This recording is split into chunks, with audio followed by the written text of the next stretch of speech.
वजह से आम जनता को दिक्कत बहुत ज्यादा हो रही है। मुल्क भर में बुजुर्गों के लिए कोविड वैक्सीन की शुरुआत होने जा रही है। दिल्ली के Rajiv Gandhi super specialist vaccination centre से हमारे नुमाइंदा जायजा लिया है, आइए देखते हैं। देश भर में 1 मार्च से बुजुर्गों के लिए यानी 60 साल से ज़्यादा उम्र वाले लोगों के लिए कोविड वैक्सीनेशन की शुरुआत होने जा रही है। और इस वक्त मैं दिल्ली के Rajiv Gandhi super speciality hospital के वैक्सीनेशन सेंटर के बाहर खड़ी हुई हूँ।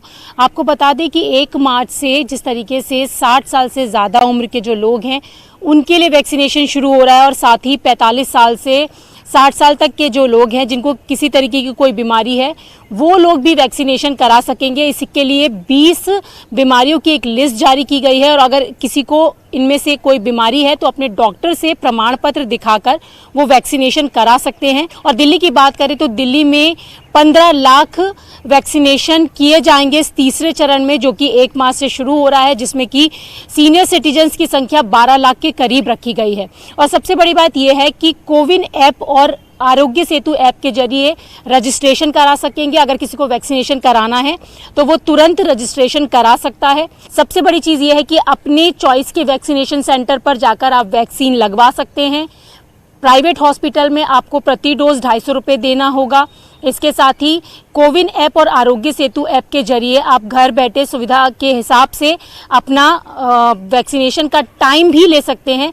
आपको जिस समय जाना हो उस समय का टाइम आप उस ऐप के जरिए ले सकते हैं और ज़रूरी डॉक्यूमेंट्स आपको लेकर जाने होंगे। और जिस तरीके से लगातार वैक्सीनेशन शुरू हो चुका है और लोग भी अब सामने आकर वैक्सीन लगवा रहे हैं, ऐसे में बुजुर्ग लोगों के लिए वैक्सीनेशन शुरू किया जा रहा है।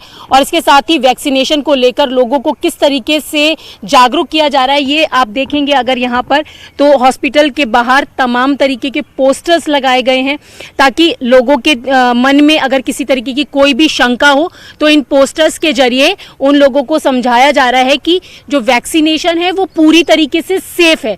वैक्सीन लगाने से किसी तरीके की कोई समस्या नहीं होती है, क्योंकि लोगों के दिल में ये डर है कि वैक्सीन से शायद किसी तरीके की कोई कॉम्प्लिकेशन हो। तो इसी के लिए इस तरीके के तमाम पोस्टर्स यहाँ पर लगाए गए हैं। साथ ही उस पोस्टर पर यह भी लिखा गया है कि जब आप वैक्सीनेशन करवाने के लिए आएंगे, रजिस्ट्रेशन करवाएंगे, तो उस समय आपको क्या क्या चीज़ें दिखानी होंगी। जैसे कि मैंने आपको बताया कि अपने फ़ोटो आई कार्ड वाले जो भी डॉक्यूमेंट्स है, चाहे वो आधार कार्ड हो, वोटर ID कार्ड हो, ड्राइविंग लाइसेंस, पैन कार्ड, इस तरीके का कोई भी एक आई कार्ड आपको दिखाना होगा।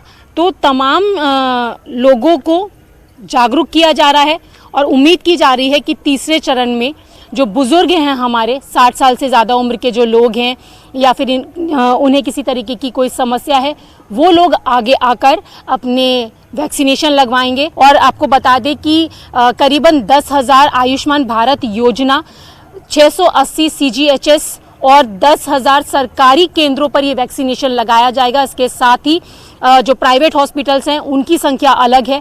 तो इस बार का जो टारगेट है तीसरे चरण का वो 27 करोड़ का टारगेट है कि इससे ज़्यादा लोगों को वैक्सीन यहाँ पर लगाई जाए। तो अब ये देखना होगा कि तीसरे चरण में लोग किस तरीके से वैक्सीन लगवाने के लिए सामने आते हैं और बुजुर्ग लोगों की संख्या इसमें क्या कुछ रहती है। कैमरा पर्सन कार्तिक के साथ रचना, न्यूज़ 18 दिल्ली।